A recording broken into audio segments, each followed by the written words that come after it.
What comes to your mind when you hear the word Starfox? Perhaps you think of the original SNES game, or maybe Star Fox 64. There's a good chance you think of Super Smash Bros. Melee. Maybe you even think of the more recent games, but what comes to my mind is Starfox Adventures. Hi, I'm Tudens, and Starfox Adventures was one of the core games from my childhood, but I could never beat it. I was a bit of a dodo bird. I finally played it again after over 20 years, and I finished it. So, how does it hold up?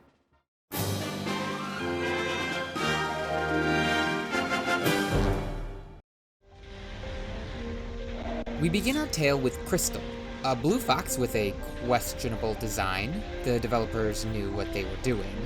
She rides atop a Cloudrunner, this world's word for a pterodactyl. She's carrying a very cool-looking staff, but drops it as they are bombarded by firebombs from a massive airship.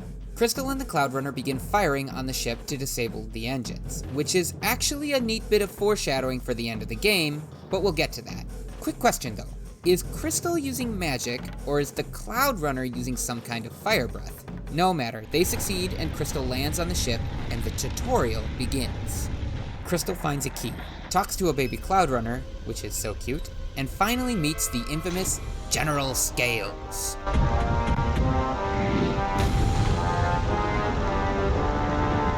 General Scales, Hiku, Kohud, Otaskuki, Eve Dinosaur Planet. He tries to toss her overboard, but the Cloudrunner catches her and flies her to safety. KRAZOA Palace. The opening sequence is incredibly nostalgic for me. I played it many times as a kid. I absolutely love the dinosaur language. It was always so interesting to me and actually seems to have a level of consistency. More on that later, but I always found it funny that all the proper nouns were still in English. General Scales and KRAZOA Palace are pretty funny lines that are deeply rooted in my memory. Crystal investigates KRAZOA Palace, and the game immediately sets itself up as akin to The Legend of Zelda. Puzzles. Puzzles everywhere. They're simple, but they feel cohesive and thematically appropriate. There's a decent level of mystery and sense of deep lore that raise a good few questions, like, what are these Metroid-looking things? Which is really cool, but does it pay off? We'll find out. Crystal discovers the entrance to a KRAZOA shrine and is tasked with returning the spirit within to the palace. This puzzle always made me feel so smart as a kid because I could always get it on my first try. Turns out it was just very easy. The KRAZOA spirit enters Crystal's body and a celebratory fanfare plays.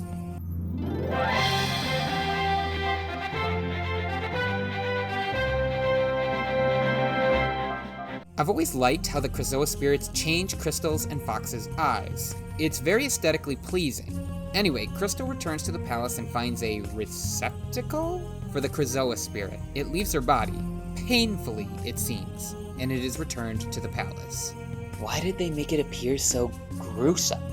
As this is all happening, a mysterious entity stalks in the columns and corners of the palace. It strikes Crystal, sending her flying into a beam of light that seals her in the same crystal Zelda was stuck in throughout Ocarina of Time. This really is a Zelda game. Our scene switches to space, where we see the Great Fox accompanied by the iconic Starfox theme.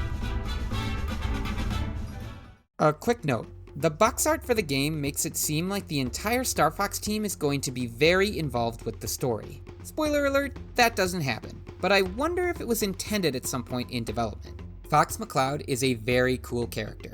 He's got an attitude common to early 2000s video games. He's all about the money. His model is very expressive, and Steve Malpas nails the voice acting. The way he acts and talks reminds me a lot of Sonic the Hedgehog from the Adventure series, and that was probably intentional.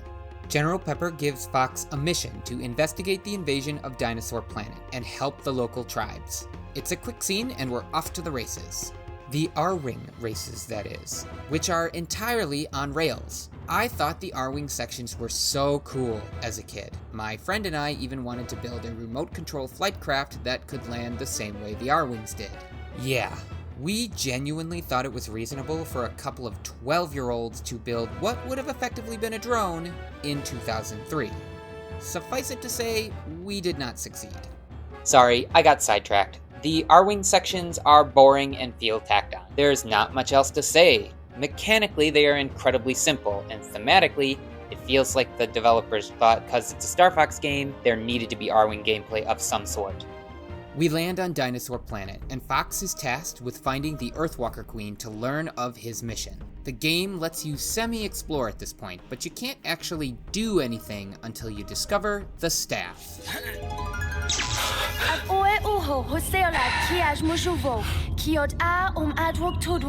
This is such a nostalgic moment for me.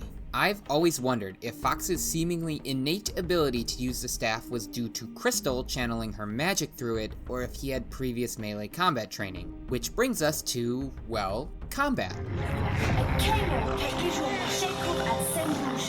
I always thought the staff combat was so cool as a kid. There's a lot of different flashy combos, but there doesn't appear to be any reason to mix it up in practice, at least at this point. Which is odd, because the game uses directional inputs in what feels like a very intentional manner, but combat feels very shallow. Another odd choice is that combat with all regular enemies is forcibly auto-targeted, and it's very finicky to change your target, not that there's ever a reason to actually do that. I wonder if it's due to some weird hardware limitation. Now it's time to unlock the first staff ability. Fox delves into a mystical cave and the staff reacts to the ancient structure as if it's meant to be there, which doesn't make a lot of sense to me. The staff originally belonged to Crystal, who is from a different planet. So did the staff originate on Dinosaur Planet? I find that unlikely because according to the lore, Crystal is here to solve the planet's problem, which we'll get to in a little bit. It doesn't matter. We unlock Fire Blast. It's a basic ability. You just shoot little fire orbs out of the staff and it consumes magic. It's basically useless in combat other than for specific bosses and minor flying enemies. Otherwise, it's just for sun panels. Fox finally meets Queen Earthwalker to learn of his quest. I really appreciate that the dinosaurs continue to speak their own language and Slippy has to translate for Fox. Neat attention to detail. Many developers would not have bothered. Rare clearly cared about this game a lot and put a ton of thought into it. I make my way to the store, which is another very nostalgic experience for me. The shopkeeper is funny and very interesting. They are very mystical and mysterious, floating and teleporting around, speaking English while other dinosaurs do not. The voice acting is also great. Games? Then enter the Scaraboo. Yes. Oh, and that's the exit. The shopkeeper is obviously magical and is more than meets the eye. Unfortunately, this is never expounded upon throughout the game. I wonder if it could have been cut from development. The character just seems so intentional.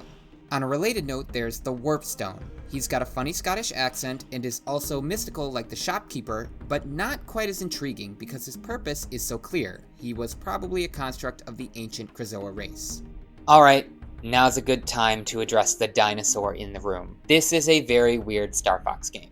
That's because Starfox Adventures was originally a different N64 game, Dinosaur Planet, which starred Crystal and Saber, a male fox with a sword. In fact, recently footage of an early version of the game was discovered. I'll have that playing in the background. At the same time, an action-adventure Star Fox game was in the works at Nintendo, though it was only a proposal at the time. It was to be a direct sequel to Star Fox 64. Shigeru Miyamoto himself learned of the Dinosaur Planet project and suggested a merge to Rare.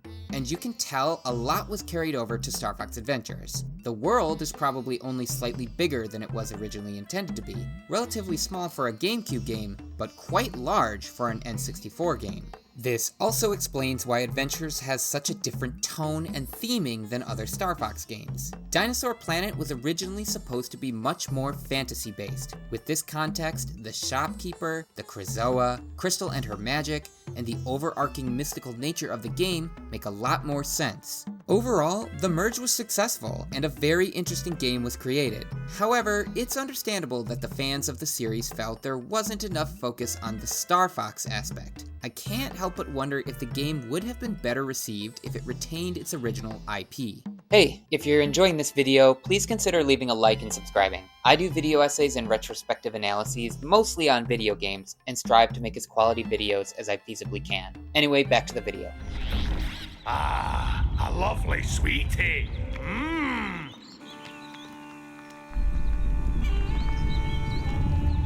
Fox heads for the Warp Stone with a rock candy and is whisked away to Ice Mountain. The teleportation animation is trippy and cool. The bike minigame, on the other hand, is annoying and finicky. It's pretty challenging until you realize that you don't have to destroy them, you just have to beat them. Then we finally meet Prince Tricky. I can't understand you. Sizboo at Hot Spring, or you'd be frozen by now. Why, you little... The transition between the dinosaur language and the translator working is very smooth and well done. I've always really liked this scene. Tricky himself can be very annoying, but is a memorable character. The voice acting is once again excellent. Kevin Bayliss this time did a great job. Tricky is more than just a sidekick. He's got his own toolkit. You unlock a few of his abilities right off the bat. Find, stay, and heal. As a kid, I always thought Fox was yelling "fine" for some reason. Fine. Fox's voice commands to Tricky have such excessive attitude, but that makes them all the more nostalgic. I also finally noticed the fur on the characters. Quite graphically impressive for the GameCube. Unfortunately, this section isn't great. Each area is meant to introduce one of Tricky's mechanics, but the sewers in particular are a big pain. It's a pretty annoying puzzle that you have to repeat over and over. In a way, it actually punishes exploration. It's a quick puzzle, but having to redo it every time you come through is frustrating. Why couldn't they just allow both sides of the gate to open up once the puzzle was cleared the first time? Fox and Tricky return to Thorntail Hollow, and immediately so many secrets are available to us due to Tricky's abilities. I appreciate that even though there are quite a few hidden areas and items, they are all relatively quick due to how contained the zones are. Which brings us to the Thorntail Well. It's a decent mini dungeon. Using the fireflies was pretty neat, and there's a nice little opportunity to explore. It ends with quite a satisfying reward as well, the rocket boost. It's a cool ability, good for unlocking shortcuts and finding secrets. I just wish there was a use outside of that. That's going to be a theme amongst the abilities. I also purchased Tricky's ball, and with it a small minigame. Fox just plays catch with Tricky, and that's it. But there's a hidden purpose. As you play with Tricky more and more, his color will change, and the amount of blue grub tubs he needs to use his abilities reduces. Which is totally pointless, as I never ran out of mushrooms in the first place. Actually, let's have a brief conversation about resources in Starfox Adventures. They're meaningless, as in all of them, including scarabs, magic, and even health to a degree. I never ran out of any resource in the entire game. I didn't even die a single time until the final boss. Even if I had run out of a resource, there were always a large amount of relevant items in an easily accessible area in every environment. Basically, if you needed a firefly, there was a firefly nearby. Blue grub tubs were literally everywhere. Magic crystals were around every corner, etc., etc. On a tangential note, the new item fanfare is getting very old, despite only happening once per new item, unlike the original Skyward Sword, for example. Anyway, let's get back on track. Fox and Tricky meet with Queen Earthwalker, and it's a really great scene. Okay, enough of the thanks. Now I need some help from you. Can you just tell me what's going on? This is all the work of General Scales. He is the ruler. The voice acting is still really good. The Queen kinda switches accents a little bit, but that's alright, it adds to the charm, and Fox does it a little bit too. Unfortunately, this doesn't last. The voice acting starts to deteriorate as the game goes on. It seems like the developers were probably rushed near the end. We learn that we need to travel to the Dark Ice Mines to retrieve the Spellstone. Fox and Tricky head back to rescue the Snowhorn Guardian so he can open a portal to the mines, which are floating in orbit of Dinosaur Planet. This involves a somewhat annoying minigame, but at least it fits thematically, and Tricky's AI was very consistent, surprisingly so. We feed the Snowhorn so he can regain his strength. The Snowhorn Guardian opens the gate, and Fox and Tricky fly off to their first Zelda dungeon.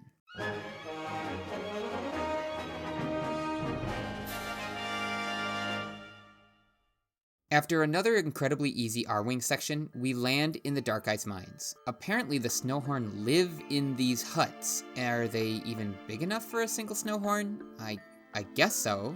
Fox and Tricky scout around and find a tired Snowhorn, and he just says, "Oh, looks like your little friend hasn't learned how to breathe fire yet."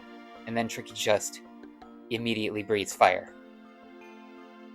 It's a fun little ability, and easily the most used Tricky skill in the game, but it's solely for burning obstacles or heating furnaces. There are no other usages, and it can't be used unless Fox is in front of an appropriate object. I feel like Tricky could have helped out in combat by breathing fire. That would have just been cool. We come to a room with a very annoying cannon minigame. There's no good way to aim, and estimating distance is really challenging. The whole thing took about 5 minutes due to enemy pathing, way too long. There are a lot of worm dinosaurs here, and it made me realize that damage is not only done at the end of a combo finisher, but I tested it, and you do need a combo finisher to kill the Sharp Claws, at least for now. Why was that decision made, I wonder? Fox and Tricky continue to explore, and we unlock the Dinosaur Horn.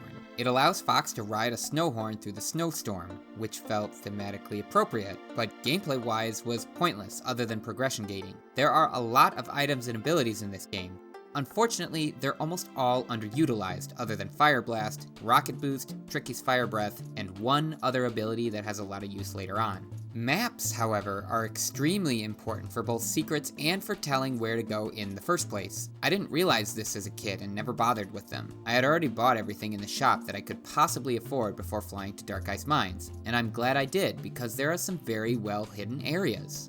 Fox hops on a bike and speeds down a ravine. This is ultimately a pointless section, but upon reflection, I think it's just a cool transition to the next area. Fox and Tricky rescue the Snowhorn Guardian's daughter, Belina Tay. She then busts through the wall just like that. Why did she even need us to rescue her? Both the waterfall and barrel rooms are challenging, but I figured them out after a couple tries. The barrel room's primary issue is the camera and a little bit too much backtracking. With that said, the spiral ramp has a consistent pattern, and once I figured it out, it was quite easy.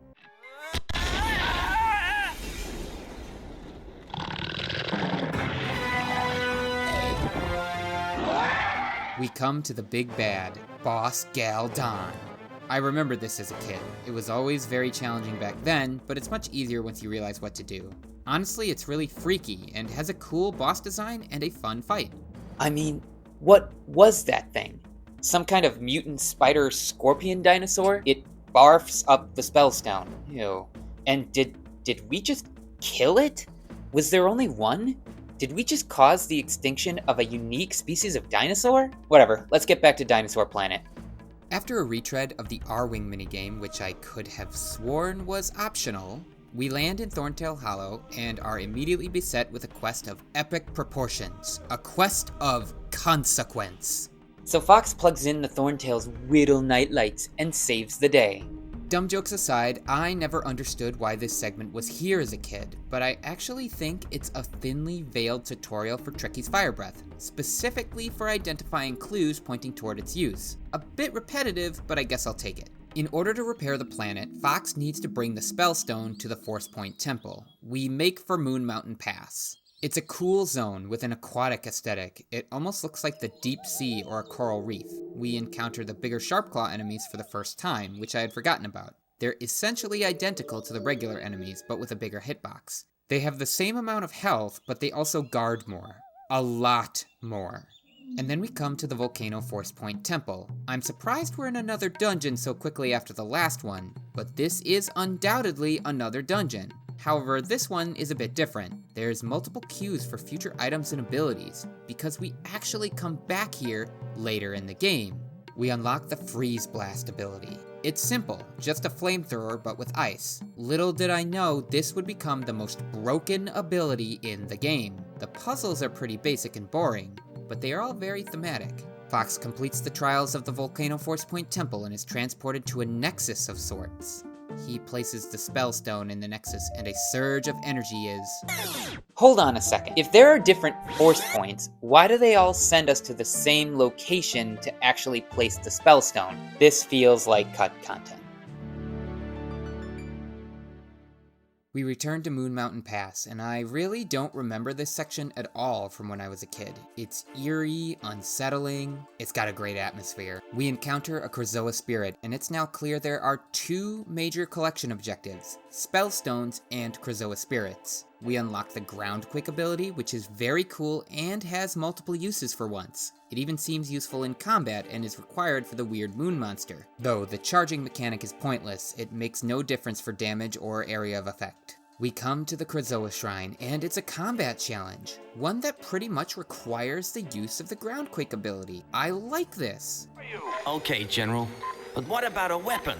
Why couldn't I bring my blaster? A while ago, my wife asked why Fox couldn't have his blaster. She heard it when I was playing an earlier cutscene. Setting aside the fact that the game revolves around the staff, kinda, I realized that it was because all enemies, including bosses, would be decimated if Fox could just start blasting. This would be a pretty tough corner for the developers to write themselves out of, but honestly, it's a plot hole. Easy to ignore and not a big deal really, but it's a plot hole nonetheless.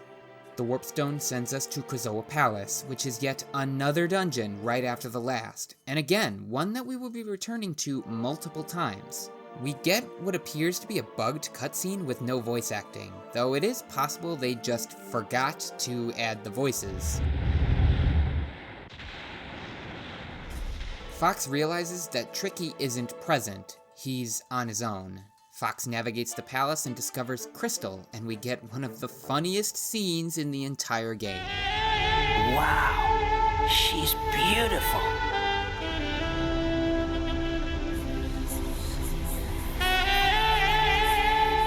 Whoa, a KRAZOA spirit. But how do I get mine in there? Once again, the developers knew what they were What am I doing. doing? So now we have the core loop of the game. Explore Dinosaur Planet, unlock orbiting land chunks, complete a Zelda dungeon, collect a spellstone, return to a Force Point temple, explore Dinosaur Planet some more, find a KRAZOA spirit, return to KRAZOA Palace, rinse and repeat. A lot of criticisms of this game center around it not feeling like a Star Fox game, which could be understandable, but I've only ever played Starfox Adventures, so what is a Star Fox game? Prior to the GameCube, there were two Star Fox games. The original, released on the SNES, a technical marvel at the time. It's incredibly impressive that the developers got a game to use polygons rather than pixels. With that said, it's super hard to control and to even tell what's going on at times. And then there's Star Fox 64, which really put the franchise on the map. It's far superior to the original, with a sharper focus on story, there even seems to be a decent amount of lore. The visuals are very impressive for the N64, and it's got great music. Both games consist primarily of R-Wing combat, though Star Fox 64 does have some land combat as well. Both have on-rails levels, but Star Fox 64 has some free movement sections. The R-Wings are far more fleshed out than in Star Fox Adventures. There are interesting levels with branching paths, movement abilities that actually matter, more on this later, enemies that are actually dangerous, and a pretty big variety of courses. I decided to play through both and to see why people were confused and potentially disappointed by Star Fox Adventures. It's a big change from the previous games, and the R-Wing sections, the core gameplay of the Star Fox series to date, feel very tacked on and low effort. But does this make Star Fox Adventures a bad game? No. Though it's a valid criticism, and it's not the only one. For now, let's return to the game. Fox makes his way through some absolutely beautiful mini-zones with basically nothing in them. We get sidetracked in Lightfoot Village, but I realize I'm not meant to be here yet. I'm pretty sure I sequence break a puzzle, but not in a major way. I've always wanted to get into speedrunning. I finally enter Cape Claw and encounter another big Sharp Claw. Combat is starting to get a little more interesting, but not in a good way, if that makes sense. These guys just constantly block. You have to attack at a pretty specific point in its lunge to prevent a guard, and it's not 100% consistent, but it has a higher success rate than at other points in the animation, though any attack can work at any point, it just feels very random. None of this will matter when I realize the power of Freeze Blast. Fox meets a High Top, Dinosaur Planet's word for a sauropod. He's obsessed with gold for some reason. This feels very random, but after thinking about it more, it's probably a leftover story arc from the original vision of Dinosaur Planet. After helping the High Top find his gold, Fox rescues the Cloud Runner gatekeeper, and the gate is open to the next orbiting land chunk. Cloud Runner! Shoo shoo! Go away, Cloud Runner! Get away! Have you two met? He is an Earthwalker. I am a Cloud Runner. Our tribes do not see eye to eye. We return to Thorntail Hollow, which doesn't take long, but I think fast travel would be nice. It wasn't as common a feature in the GameCube era. The following R-Wing section is definitely harder than the previous two, but I didn't feel like I would die at any point. Grabbing all the gold rings is getting pretty tough though. Fox lands and Tricky decides he simply won't help because the Earthwalkers and the Cloud Runners are enemies. It seems silly seeing as we're trying to save all of Dinosaur Planet, but I actually think it makes a lot of sense. Tricky is a kid. He doesn't understand the nuances of what's going on. He doesn't understand that the greater enemy in the Sharpclaw necessitates cooperation between both friends and foes. It's a small detail, but one the writers decided to pay attention to, and I commend that. So, a fun question I have is how exactly did the Cloud Runners build Cloud Runner Fortress? They don't have opposable thumbs. It could be an adapted KRAZOA structure, but there are Cloud Runner statues. Like, how did they build them? This is the case for pretty much every dinosaur tribe, and of course the answer is it's a video game, duh, but I like thinking about lore. Fox confronts General Scales and gets captured. He will destroy you.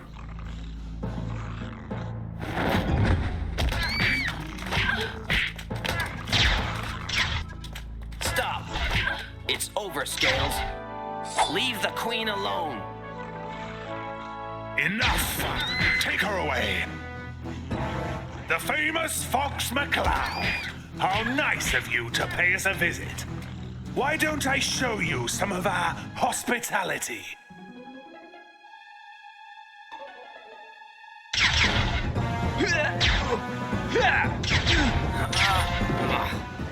Losing the staff actually really hurts. I'm kinda shocked at how much it hampers the gameplay, even for such a short amount of time. Figuring out how to do this next part is pretty annoying. You have to sneak past the sleeping Sharpclaw by navigating a very specific route which is not communicated in any particular way. But there are so few options that even if you are totally stumped, you would figure it out eventually through experimentation. Ultimately, this whole scene is an excuse to unlock the ability to disguise Fox as a Sharpclaw. The problem is that this is the only point in the entire game where this is thematically necessary. We then use the disguise to trick the Sharpclaw and get the staff back. Otherwise, the ability is only used to unlock certain doors, a very small amount of them, and to pick up certain explosives, which is totally pointless. Fox can't use the staff or any other abilities when disguised, but that doesn't really matter because he also can't do that when carrying objects. So, why do I have to use the disguise to carry the special bombs, which are not special? I guess you can disguise yourself to optionally avoid non-scripted fights with Sharpclaws in other areas, but I'm not really sure why you would do that. Combat is infrequent enough as it is, and you can just run past most enemies anyway. There are also patrolling sentries later in the Cloud Runner Fortress that you can trick, but you can also just walk around them. This ability is effectively a key, and it is not the only ability like this. As for the dungeon itself, the puzzles are actually pretty cool. The power generator is neat, very rareware. Rescuing the Cloud Runner babies, on the other hand, involves way too much backtracking. We should be able to rescue them in any order. The treasure room is really cool. It totally reminds me of Aladdin. Unfortunately, it leads to a very underwhelming final section. Fox again confronts Okay, I'll stop. Fox confronts General Scales, who chucks one of his minions at him, misses, and then disappears? Whatever, Fox hops on a speeder and... How is this a boss fight? It's effectively the same bike section from Ice Mountain, with one additional Sharpclaw and some irrelevant environmental hazards. Additionally, where do the Sharpclaw think they're going with the Spellstone? It's an underground mine on a chunk of land floating in space. We literally go around in circles. Once again, it's a video game, but I noticed this when I was a dodo bird of a kid too. Was this really what the developers had in mind for the second boss of the game? Or were they forced to just throw something together for lack of time? Fox retrieves the Spellstone and we head back to Cape Claw. Again, the backtracking isn't really bad, it's kinda quick actually. And yet, like the new item fanfare, it's somehow getting old. We enter Cape Claw, and I go on an extended wild goose chase because nothing I'm doing seems to unlock the Ocean Force Point Temple. Turns out, I just happened to go in the wrong direction at every possible point. Fox meets a Lightfoot and plays hot potato with a precious gem. These guys are pretty funny, but I don't remember a ton about them from when I was younger. And that makes sense because they have a very minimal part in the game. We unlock the Ocean Force Point Temple and are greeted by multiple strikingly beautiful environments. There's a mysticism to this temple that wasn't present at the volcano. I really appreciate this world, and it's a shame it never really got expanded upon. It was briefly part of Starfox Assault under the planetary name Saria, but it's not even explicitly stated that it's Dinosaur Planet. Ocean Force Point Temple is a very cool dungeon, with not only decently complex puzzles, but challenging ones as well, though that's mostly because of the not-so-great aiming of Fire Blast. I'm starting to understand why my younger self struggled with this game. I probably looked up a guide how to get through this dungeon, specifically the floating platform puzzle. I want to be clear, these puzzles are simple in practice, but obscure in their presentation, and therefore are complex. This works really well in this dungeon, but it actually becomes a problem later in the game. We'll get to that. With another Spellstone returned, Fox heads back to Thorntail.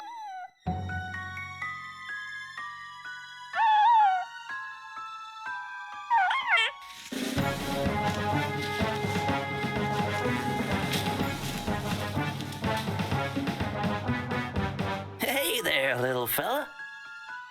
Oh, I don't like this, Fox. Fox, look out! It's a trap! Get it! Alright, I guess Fox gets captured again. This time by the Lightfoot, but conveniently, a Cloud Runner just happens to be there to help. This minigame is pretty random and hard. The timing gets pretty tight as time goes on, but we succeed, escape, and now it's time to find another KRAZOA shrine, which is right under Lightfoot Village. But to get to it, we need to complete 2 trials and open up the door. And by that, I mean we need to complete 2 trials, because we already did the door puzzle earlier when we weren't supposed to. Unfortunately, the door won't open until the trials are done as well. The first trial is easy, but how on earth did I manage to complete the strength trial as a kid? I know I did because I remember being further along than this. This trial is one of those mash the A button as fast as you can for an extended period of time mini-games. Why are there so many of those on the GameCube? Maybe a video for another time. This is physically painful. Physically painful. And it took a number of tries, even as a healthy and fit adult. The final push is really hard too. I'm not sure how exactly you're supposed to do it. It feels like the Lightfoot just stops in its tracks, no matter how hard I'm mashing, and I don't feel like I'm going any harder when it finally works, but at least I'm past it. At least the punch was funny. The door finally opens, and after a quick totem puzzle, it's time for the KRAZOA shrine.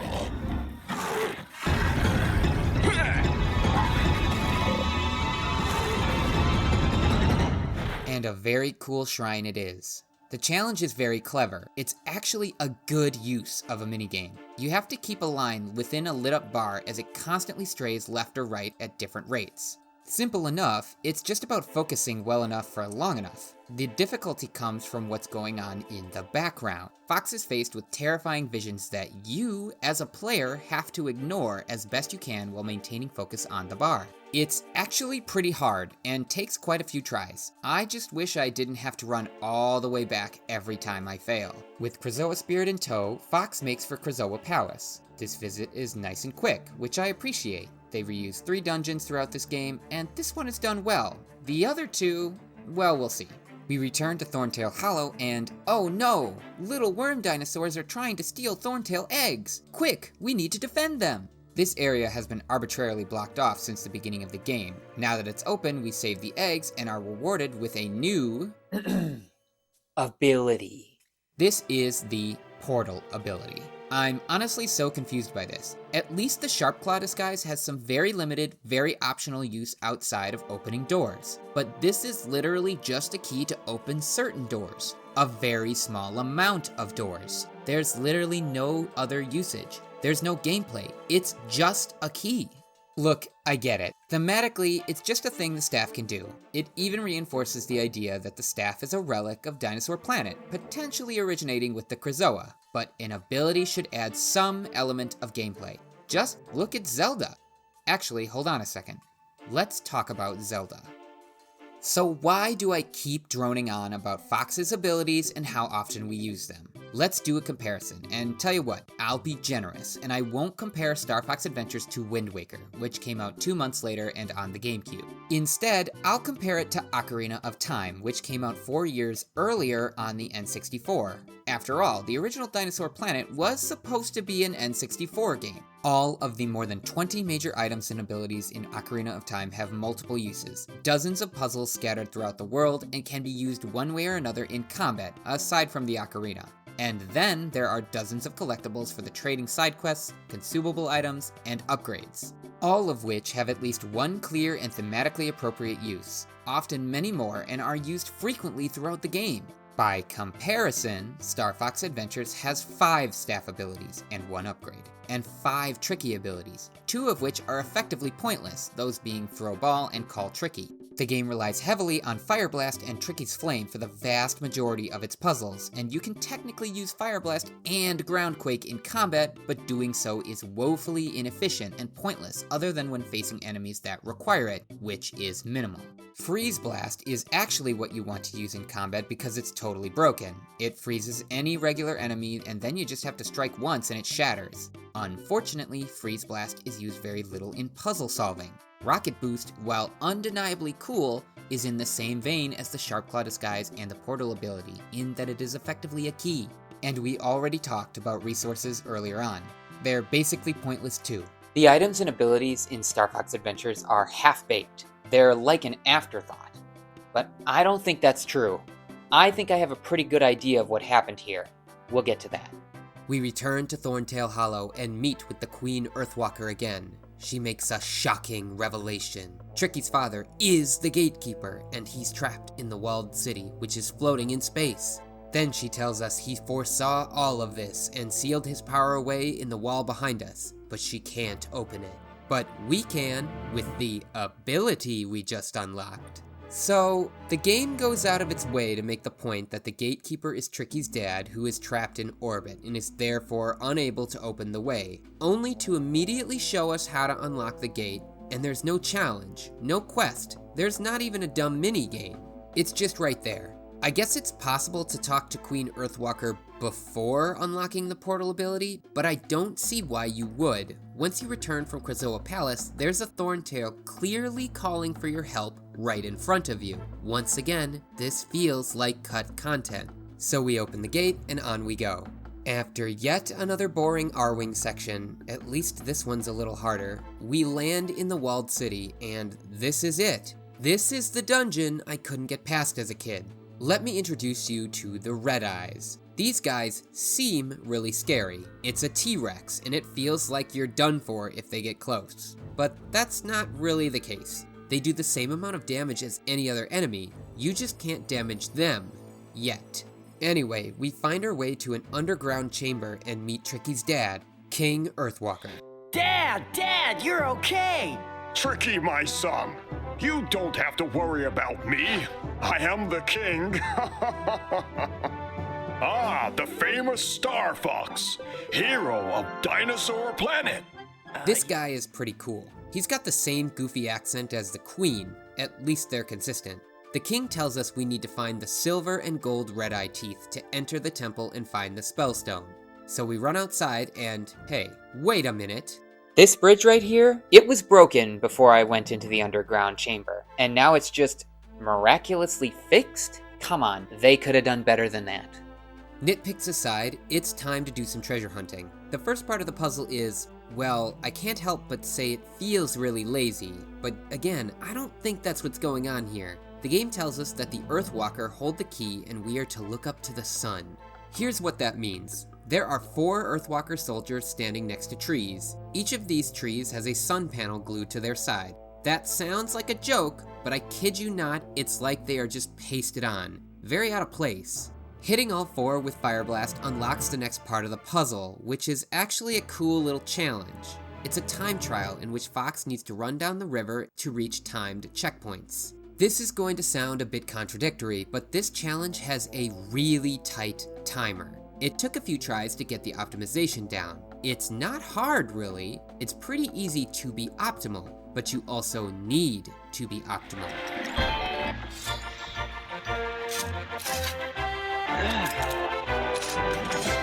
We retrieve the silver tooth. Time for the next one. I mentioned earlier that the patrolling Red-Eye are super scary even though they have no teeth. Metaphorically. But it's time to deal with them. We find a secret chamber for yet another staff ability. This time, it's an upgrade to another ability. Groundquake becomes Super Groundquake. This is the only upgrade in the entire game, and its only purpose is to be able to knock down the Red-Eye, which are only present in the walled city. This doesn't really feel like an upgrade. It feels like just another part of the puzzle rather than an entirely new ability. But once again, I think I know what's going on here. We'll come back to it. By throwing a barrel bomb or using Fire Blast, you can kill the Red Eye permanently. Once all 4 Red Eye are defeated, a seal is broken and we receive the Gold Tooth. Fox slots the sacred teeth in their statues and a secret passage opens. It's time to find the 3rd Spellstone.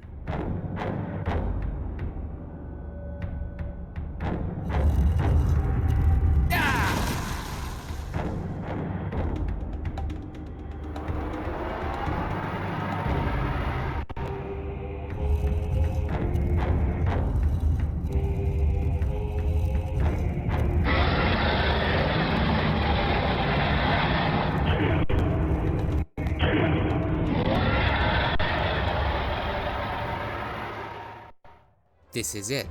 This is it. This is the boss I couldn't beat as a kid. It's funny, as I tried to remember what the boss looked like, I could have sworn it had a sun panel on the T-Rex's head. Turns out this is King Red Eye, and he has the Spellstone fused into his skull. Metal. Fitting the theme of the Red Eye being generally unnerving, this boss fight is terrifying. It's a giant T-Rex chasing you through a 4-sided corridor. It's claustrophobic and stressful. The monster could be around any corner. There are limited places to hide. There's no way out. You either defeat the boss, or you get eaten. I'm genuinely impressed they made it this scary. Mechanically, it's a simple boss fight. Honestly, with some of the more obscure puzzles in this game, I'm not sure why I couldn't beat this as a kid. There are metal panels that appear at a certain point of the fight. You have to step on them at the right time for an electrical current to catch King Red Eye as he is running through it. This will bring the boss to the ground, and then it's up to you to throw a bomb at it. If I had to guess why I couldn't beat it, I'd say it was probably because the timing on the electric panels gets shorter every time you damage the boss. Or I may have just not realized what to do in the first place. Again, I was a bit of a dodo bird. I never got caught, but I imagine the boss does a lot of damage, assuming he doesn't one-shot you.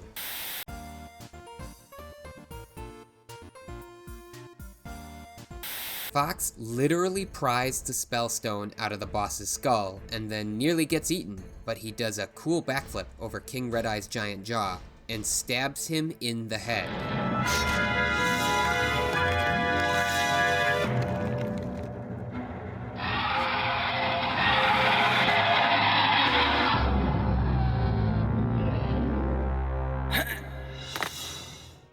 Did we just kill another incredibly unique dinosaur? Well, at least we got what we came for. Back to Dinosaur Planet. From this point on, everything in the game is completely new to me, and that has me feeling kinda weird. I have incredibly fond memories of this game, and I have enjoyed exploring a part of my childhood through this playthrough, but now I won't have any memory of what is coming. Nothing to anchor my experiences. There are already so many cracks. So many things that suggest that development didn't go as planned. Am I going to enjoy what remains without nostalgia as a scaffold?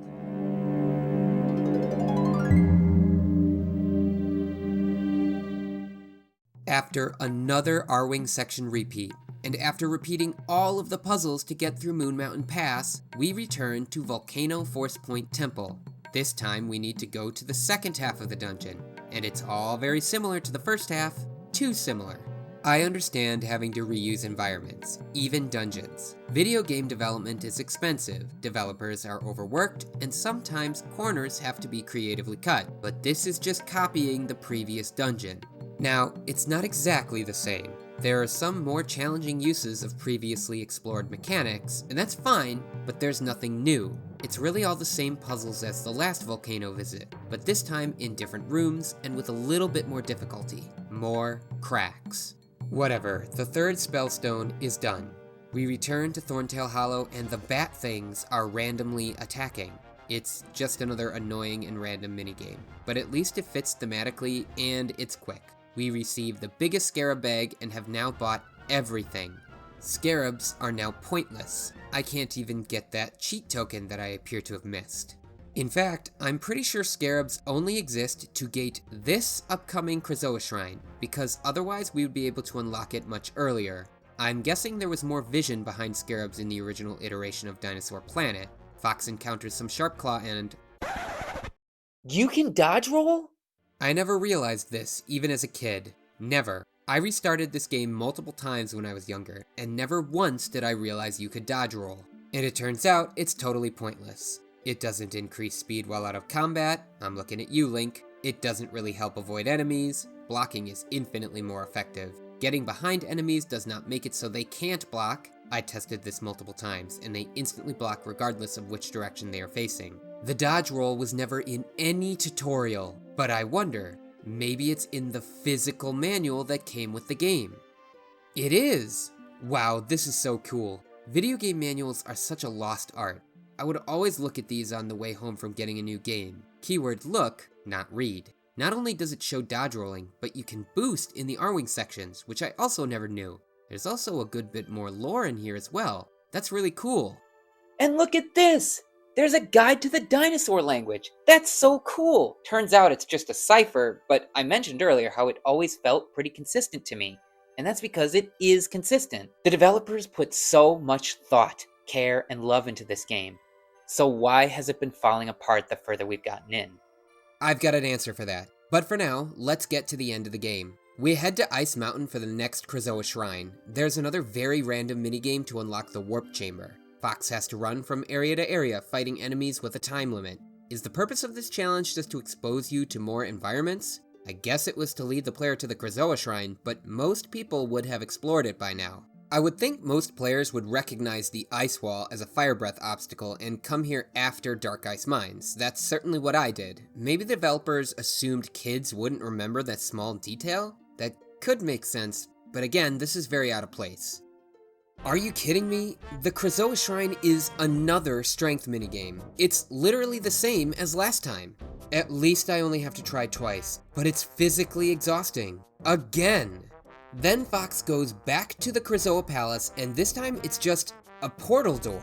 Just a portal door that's covering up another spirit receptacle. Why? You can't even interact with them until you have the correct spirit. Why is the entire reason to come back to KRAZOA Palace just to open this door? No puzzle, no challenge, no required combat, nothing. Just a door. It's just more evidence that the portal ability is completely throwaway. At this point, I'm wondering if it could be used more in the maze. We'll get to that. Okay, normally I'd have a new subheader, and new music would start playing to fit the mood, but keep Groos's theme going because this next part is a clown show. We return to Thorntail Hollow again and have to find the gatekeeper for the final floating landmass. We get a hint from one of the Thorntails saying that we need to speak to someone who hasn't spoken, or something like that. So I randomly talk to every Thorntail and come across one who, apparently, would only mumble and grumble previously. He says he hasn't spoken since something terrible happened, which is in reference to when the Thorntail and other dinosaur tribes were at war with General Scales. This Thorntail is the gatekeeper. It's treated like a plot twist, but it wasn't set up in any way other than the mumbling and the grumbling. That's not a setup, that's not foreshadowing, it's just cryptic. And then it turns out that the gatekeeper magic is in all of the Thorntails, not just the quiet one. So is he the gatekeeper, or are all of them the gatekeepers? I don't get this. Was this put in just to be mystifying? Anyway, one more new R-Wing section. I try out the boost and it's cool. And we head to Dragon Rock, where the Thorntail Gatekeeper's friends are imprisoned. It's time to find the last Spellstone. We land on Dragon Rock and it's time to free some dinosaurs. First comes the Earthwalker, who actually lets us ride him. The developers clearly put a lot of effort into making it feel fluid. The riding has a good balance of speed and maneuverability. It doesn't feel like you're just walking around, but with more speed, you have momentum, and that needs to be accounted for. It's another minigame really, but it's thematically appropriate. I wish they'd used it more. Side note, I really think it's high time Fox can use his blaster. We rescue another High Top and then get to ride him as he crosses the valley. This is yet another thematically appropriate minigame. It's just way less fun. It reminds me that the aiming is not great, which isn't helped by the fact that this section is way too long. After that, we need to rescue a Cloud Runner who is locked behind a very annoying, unnecessarily punishing, and ridiculously janky bomb puzzle. It's very time consuming if you fail, which I do, multiple times. You need to carry a bomb across a chasm, up a ladder, and through a few wind tunnels. The first section is easy, you just time the button presses to when the flamethrowers are off. That way you can climb up the ladder and pick up the bomb. Next, you need to throw the bomb across a few different wind tunnels while not letting it get hit by flame exhausts. Unfortunately, the trajectory and speed of the bomb is very inconsistent, so it can be very hard to tell which direction the bomb is going to fly in and at what speed. If you can get the bomb into a safe corner, Fox can jump into the wind, float to the wall, and sort of push the bomb where it needs to go, but that doesn't always work. And if you fail, you guessed it, it's all the way back to the beginning. Minutes of your life wasted. Anyway, once the puzzle is actually complete, we rescue the Cloud Runner, and here's a neat detail. It's the same Cloud Runner as was helping Crystal at the beginning of the game. KRAZOA Palace returns. We hop on its back and take to the skies for another thematically appropriate but not well implemented writing minigame. Despite the fact that we're flying, we move too slow, and the Cloud Runner doesn't have enough health. In fact, it's literally one of 2 times that health is an actual issue in this game. It only takes 2 tries, so it's probably okay. It's really cool to see all the tribes working together despite their differences. It does feel like a pretty good culmination of the conflict throughout the game, especially considering what Dragon Rock actually is. This is another cool lore bit. Dragon Rock used to be the sacred land of one of the Spellstones, but was turned into a desolate wasteland when General Scales unleashed the planet's magic power. The Sharpclaw then converted the land into a secret experimentation facility to create bio-engineered super dinosaurs. An example of which is Boss Galdon. Yeah, the freaky spider dinosaur from the first dungeon was created by General Scales. Once again, the developers sure put a lot of thought into this world that they crafted.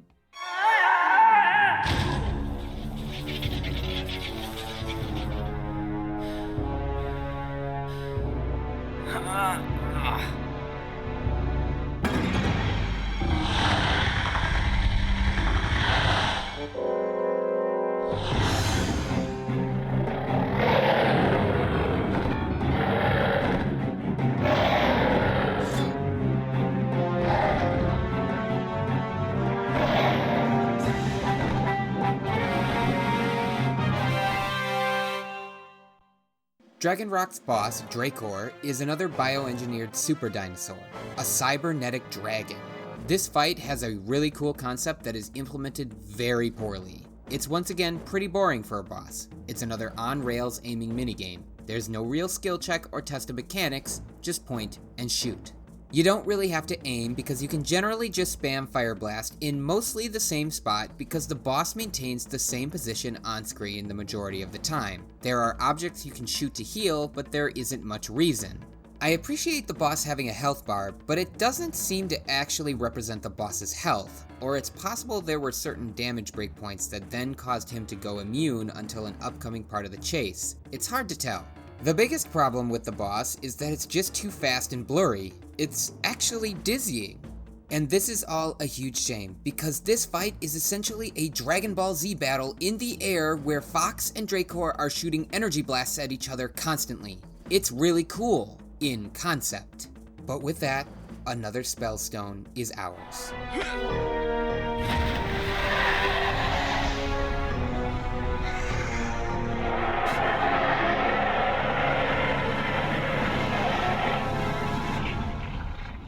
Back on Dinosaur Planet, we head for the Ocean Force Point Temple. When passing Lightfoot Village, a cutscene suddenly plays, and we're given what appears to be a tutorial for accessing Lightfoot Village. Wait, what? Why is this here? We're done with Lightfoot Village. What's even weirder is that the reward for this little side quest is a couple of fuel cells, which we no longer have use for because all of the floating land masses are already unlocked. Did I sequence break something again? This feels like something that should have happened the first time I passed by Lightfoot Village, not at the end of the game when there's no reason to go back in there. Seriously, I'm confused. Whatever, I do the side quest and move on. We enter the Ocean Force Point Temple for the final time.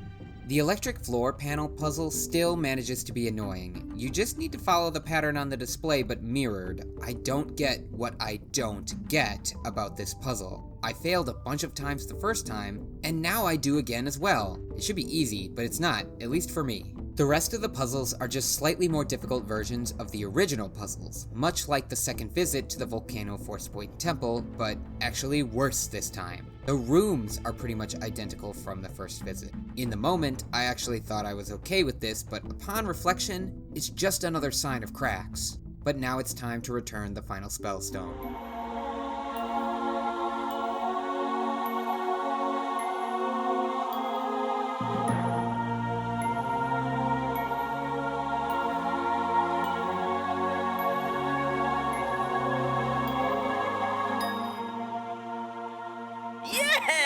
We did it, Fox! Guys, are you seeing this? Mission complete! What's going on? We've placed all the spellstones. There must be more to it, Fox. Since you left Walled City, I've been studying your mission, and I've noticed there's something hidden at the top of that huge temple. It looks like a KRAZOA shrine entrance. Oh yeah, I could have told you that! Oh, come on. Let's get back to the Hollow. You know, Dinosaur Planet really is a wacky concept of a world. The idea that there's so much magical power being generated at any given moment that portions of the world are being forced into space is nuts. And the cataclysm that would occur with 4 giant regions smashing back into the planet would be apocalyptic. It would also have been so when the planet split apart. Anyway, turns out we need the last KRAZOA spirit for the spellstones to take full effect. It's time to make for KRAZOA Palace one final time. But first, we are definitely at the end of the game, so I want to go through and complete everything I can. Unfortunately, I'm locked out of a lot of places. At some point, I missed a cheat token and there's no way to find it. I missed a couple fuel cells in Ocean Force Point Temple, but when I try to go back in, the final Spellstone cutscene starts playing and ports me to the entrance. It happens over and over, but it doesn't really feel intended, feels like a bug. This means I will not have a 99% playthrough. 100% is impossible because the last percent is the final boss and there's no way to save after it. Annoying, but not a big deal. I finally try the Scarab Room. It's completely pointless, of course, because I don't need scarabs and they were never a scarce resource to begin with. I also finally try the maze. Throughout my whole playthrough, I thought this was going to be the big endgame activity. I was imagining something akin to the Savage Labyrinth in Wind Waker. Nope, it's a really basic maze. There's not even a use for the portal ability in here, which is what I was thinking the ability was really for. Heck, there's no use for any ability for that matter. The whole point of the maze is to deposit cheat tokens, which unlock cheats. But these are not cheats, they are options. Like basic options, viewing the credits, a music test mode, and weirdly a black and white mode. There are also some hidden messages with tiny bits of lore. But here's the weirdest one. The 4th cheat token, the one unlocked at the end of Moon Mountain Pass, unlocks either a secret message or the option to play the entire game with the Dinosaur language voice acting. And which you get is dependent on the individual copy of the game. This wasn't a regional difference or a formatting difference either, like PAL versus NTSC, look it up. Some Starfox Adventures discs shipped with the secret message, and others shipped with the Dino language option. That's really weird. I would love to know how that happened. To my surprise, we returned to the Walled City. I actually like how they're reusing the zone. It did feel underutilized on the first visit. Now we need to collect the Sunstone and the Moonstone, which are found in their respective mini-dungeons. These puzzles are pretty tough and interesting, and very fitting thematically. The Sunstone dungeon is actually pretty long, while the Moonstone one is a lot shorter. Honestly, this is pretty great. It's a lot stronger than the first visit to the Walled City. The puzzles are original, challenging, and they feel like they fit the mystical nature of Dinosaur Planet. I wonder if this was designed earlier on in development, when the game was still in its original iteration. After figuring out where to place the stones, it is not clear that they're meant to be placed in the Red Eye statues. The KRAZOA Shrine unlocks on top of the pyramid.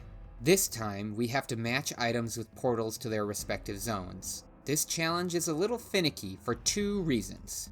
First of all, I have a hard time recognizing each object. This isn't helped by the fact that we don't use individual items very much throughout the game. Yes, I'm harping on that again. Both the Cloud Runner flute and the meteorite are very confusing to me in the moment. Second of all, the images are kinda vague, making it difficult to recognize what zone they're in. process of elimination wins the day though, and I honestly just want to finish the game at this point. Fox collects the KRAZOA spirit and it's back to the walled city. And it's time to say goodbye to Tricky. It's a genuinely sweet moment. I know you're right, Fox. It's just... Yeah, I know. I'm gonna miss you too. Without your help, this mission would have failed. So I've got something for you. Prince Tricky, Earthwalker, you are now an honorary member of the Starfox team. Dad, did you hear that? Me, a member of Starfox. Do I get my own spaceship? I'm unsure if traveling to the walled city triggered this or entering the KRAZOA shrine, but at this point, we can't return to Dinosaur Planet or any of the floating landmasses. This is the end of the game. After more than 20 years, I'm going to beat Starfox Adventures.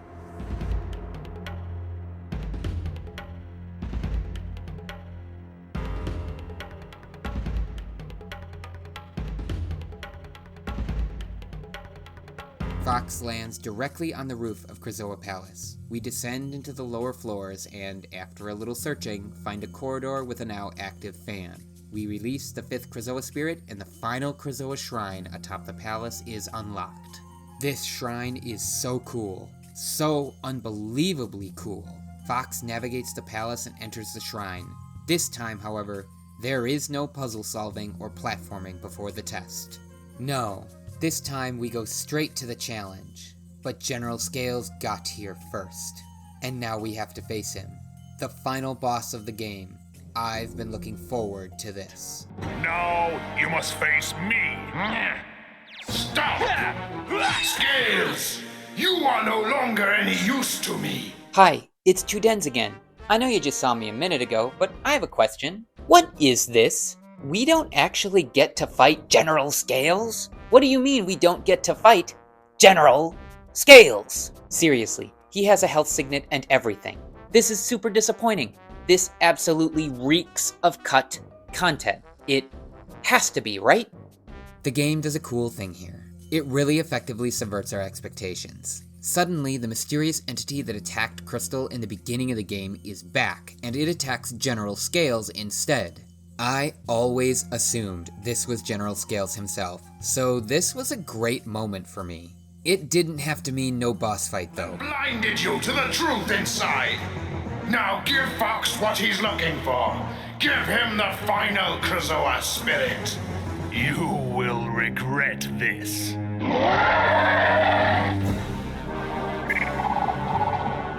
The entity convinces the KRAZOA spirit to leave Scales and enter Fox, and we move to release it into the palace. Alright, this is a fun twist. I've never played any other Star Fox games, so Andross being the final boss was not a given. Maybe it was obvious to people who had played the other games. It's cool how Andross uses the KRAZOA spirits against us, yet another solid subversion of expectations that I didn't see coming. I can't help but wonder if Andross actually is an ancient KRAZOA, but I later find out that that's not the case. It would have been a cool lore detail and would have integrated Dinosaur Planet into the greater Star Fox lore in an interesting way, but then again, I don't know if it would have been retconning any already established story. Then Fox finally rescues Crystal, and she is oh so grateful for her knight in shining. We will never kneel to you! Give me that! Hey, wait! Well, thanks for nothing. If it wasn't for me, you wouldn't be standing here at all. My staff! You're back. Once again, this is pretty funny and a good subversion of expectations for the era. I was wondering if they would make her less of a damsel in distress at the end, and I'm glad they did. Now it's on to the true final boss fight.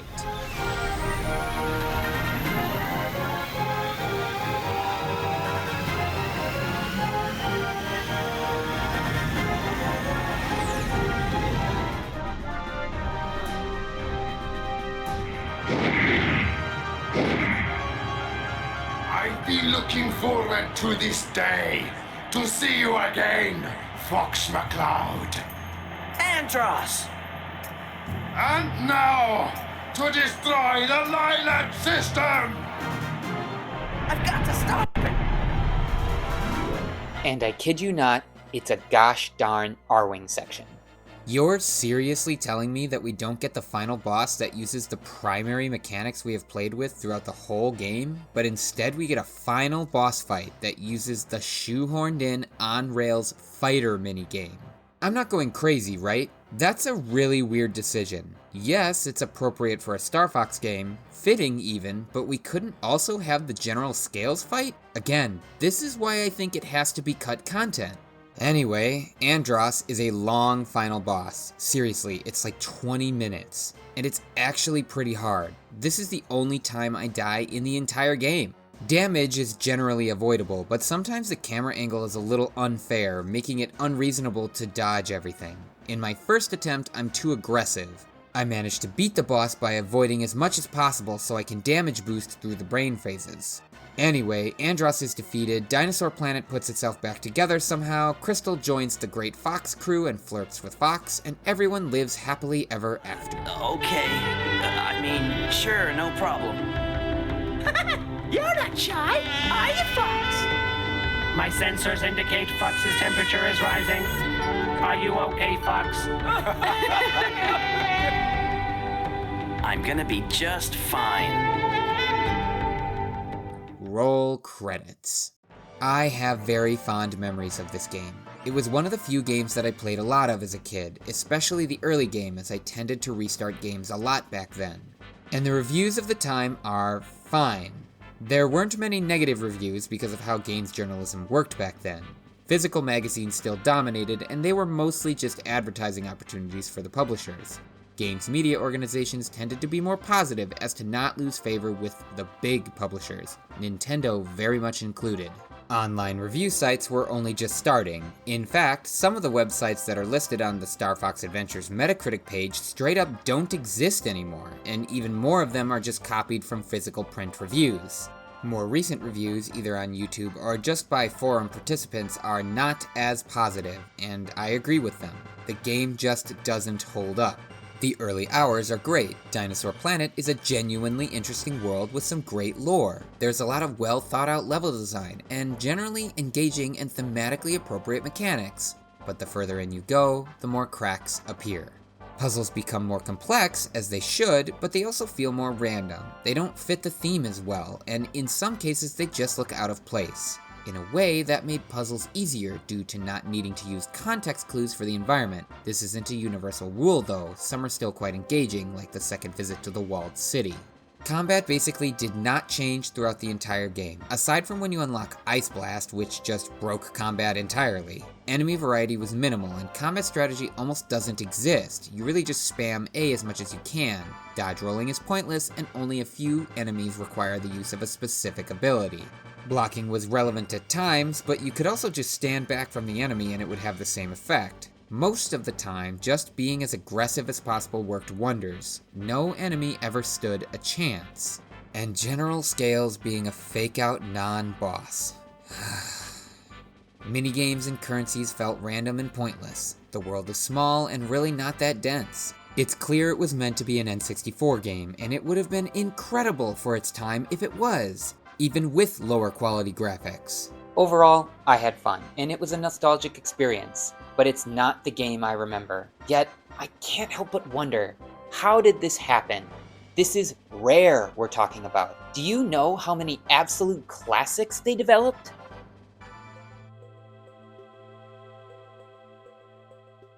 GoldenEye 007, the Donkey Kong Country series, Perfect Dark, which I've never played, but it is considered one of the all-time greats, Banjo-Kazooie and Banjo-Tooie. These are all held at the highest standard, and it doesn't stop there. Rare had a decades-old portfolio of successful games. They were considered one of the best developers in the world during the 90s, and the original Dinosaur Planet looks like it had the same creativity and charm that any of these old games had. So how did Starfox Adventures happen?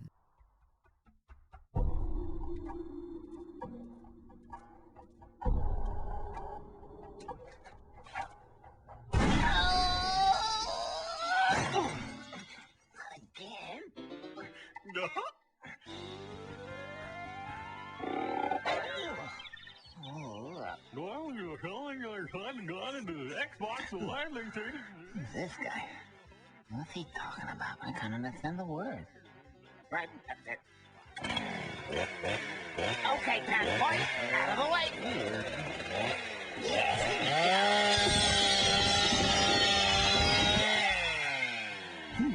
Marvelous.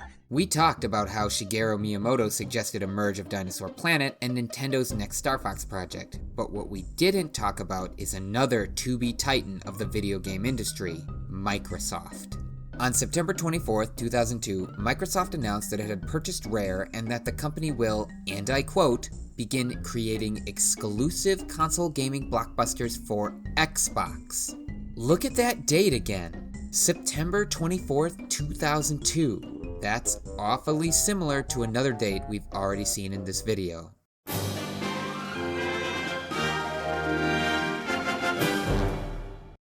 That's right, Starfox Adventures released just one day before Microsoft officially purchased Rare. The developers had to have the game finished, manufactured, and released before the purchase went through, because Rare was now going to be developing exclusively for Microsoft in support of their new original console in direct competition with Nintendo's just-released GameCube system. If Rare didn't have this hard time limit, if they had more freedom to test, iterate, and innovate, I wonder if the game would have been released in a better state. But Starfox Adventures is still a gem because of what it means to me, but it's a cracked gem.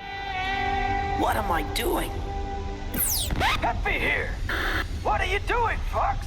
Hey, you made it to the end of the video! Let me know your favorite species of dinosaur in the comments, and please consider subscribing if you enjoyed this. This video took a very long time to make. On screen is another analysis video and another video that you might like. Thanks so much for watching.